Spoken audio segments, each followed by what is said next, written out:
Texas quarterback Arch Manning says his grandpa Archie apologized for NFL comments made in regards to predictions about his pro career. So much speculation about how much longer he's going to be around Austin before heading to the next level. Here's Arch addressing some of those comments ahead of their big-time matchup with Ohio State just over a week at the Shoe. Arch, your grandpa gave an interview where he said he expects you to be here next year. Is he right? Yeah, I don't know where he got that from. He texted me and apologized about that, but I'm really just taking it day by day right now. A game of family telephone, perhaps? Here's a look at Mike Renner's big board, which you can catch the entire list on CBSSports.com. And Arch Manning is here, but he's not at the top. Peter Woods from Clemson, the D tackle, is Renner's #1 heading into this college football season. So let's bring in Mike Renner, who put that list together. We got BMAC rejoining us here to give her his thoughts as well. So why not Manning at #1, and yet Peter Woods coming in ahead of the Texas quarterback, Mike?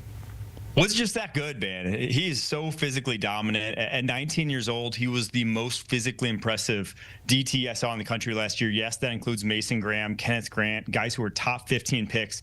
That's a rarity for a true sophomore. Usually it's like senior year, junior year before you really start manhandling, guys who are 21, 22, 23 years old sometimes along the offensive line. He was doing that at 19. So you're going to still see the physical progression from him. And when he does get stronger, it could be very scary.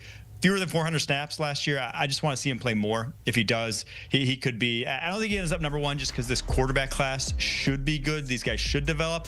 But his floor is like a top 5 pick at this point. And that's why I have Clemson as, I gave my prediction earlier today on HQ. I have Clemson winning the championship this year, solely because of what you hit on with Peter and the entire defensive line unit for Clemson. They have at least 4 legit pros on their defensive line, along with a pro at the quarterback position, 2 prolific NFL potential wide receivers as well. And one thing about football at any level, you win and you lose ball games in the trenches.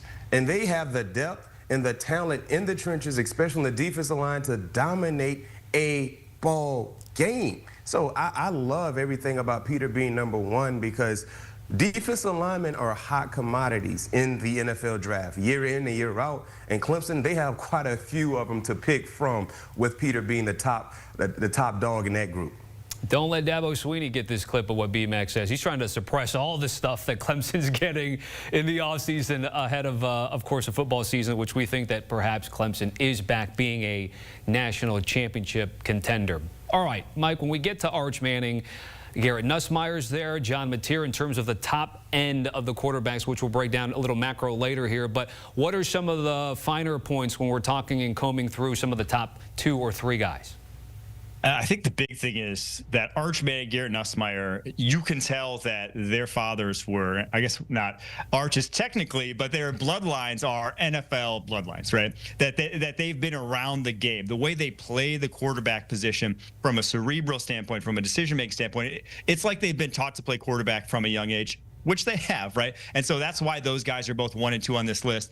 But then Mateer and kind of that next tier of quarterbacks, that I even throw guys like Lenore Sellers, guys like Drew Aller, the arm talent, the athletes in this draft class at the quarterback position, none of them are finished products, but it is high-level stuff. I mean, I don't have, outside of those top 2 guys, I wouldn't draft anyone in the top 5 right now, but it would not surprise me if every single other guy in this list, would not surprise me if they had a meteoric rise into the top 5 by next April. It's just that good, that talented of a quarterback class, and there's just so much physical gifts to work with that it's going to be one of my favorite classes ever to track throughout this season, just because of how much talent there is and how kind of underdeveloped they are at this point.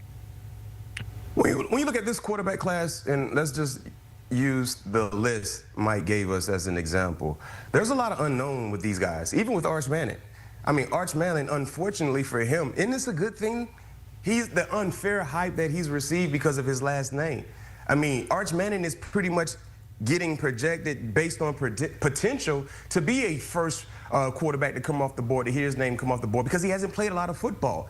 I mean, he hasn't played a lot of football. I think he's only made, maybe 100 attempts in his collegiate career or something like that, if I'm not mistaken. But it's a minimum size compared to some of the other guys.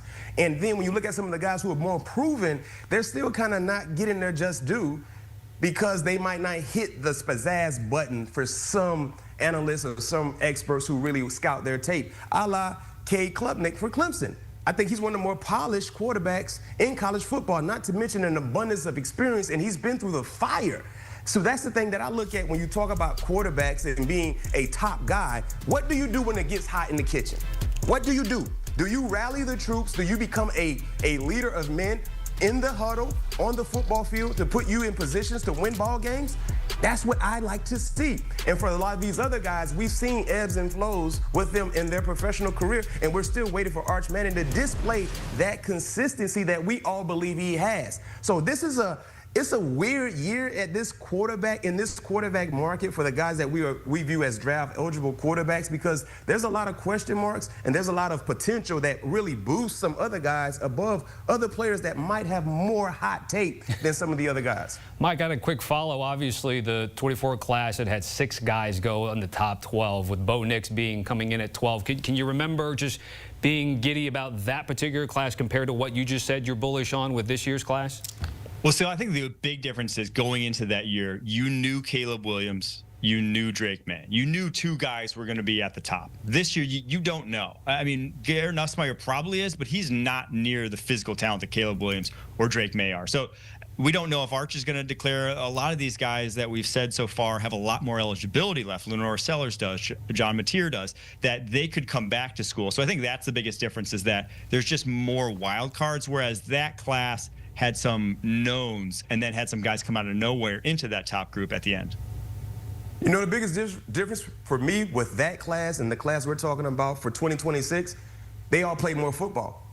Bo Nix played a lot of football. You know, when you look at Jaden Daniels, played a lot of football. Michael Penix Jr. played a lot of football. Caleb Williams played a lot of football. Those guys played a lot of football. That's super important, in my opinion, when you talk about getting drafted extremely high. Because when you don't have a lot of football for people to really watch and dissect, there's a lot of question marks, a la Anthony Richardson. Didn't play a lot of football. And I'm not comparing Anthony Richardson to anyone in this class that we're talking about. No, I'm not doing that. I'm just talking about the reps. That is important. That's why Bo Nix was able to do what he did his rookie campaign. He was experienced. He was polished. The same can be said for Jaden Daniels. Now, so looking at what Drake May did in the latter parts of his rookie campaign as well. So those guys played a lot of football. Michael Penix played a lot of football. I think with a lot of these players, we're still kind of waiting to see that consistency in terms of reps and just being able to do it over and over again at a high level. No doubt. Mike, you mentioned the edge rushers here. Who leads your list at the moment? And again, how you characterize this group as a whole? Keldrick Falk from Auburn's my edge 1. I think it's a very deep group. I think it's a very talented group. And I think uniquely, it's a very large group. Guys like Keldrick Falk's like 290 pounds, 6'6". Ruben Bain looks like a defensive tackle playing on the edge at Miami, who's like 280 pounds. TJ Parker's 265. LT Overton's in the 270s. Going down the list, Tyreek Sapp's like 280. This is just a big, big group of edge rushers that in the modern NFL, they're kind of going the way of the dodo. So I'm very curious to see how the NFL treats this class and maybe see some of these guys as defensive tackles ultimately at the next level. But it's a great group at the moment in time. It was the most represented position in my top 50. Yeah, Mike, that's my question to you. Ruben Bain, do you visualize him being a DN or more so a defensive tackle, or just playing that 3 technique, depending on if it's a 3-4, odd front, depending on what organization he goes to because of how big he is and how powerful he is? Yeah, he's done both at this point in time in Miami. And just that frame, it looks out of place on the edge. I think ultimately someone's going to see him as a Kalijah Cansey type, like a true 3 technique, and just let him eat in that sort of role because he's more than capable of doing so. All right, great stuff from BMAC and Mike Renner. Guys, certainly appreciate it.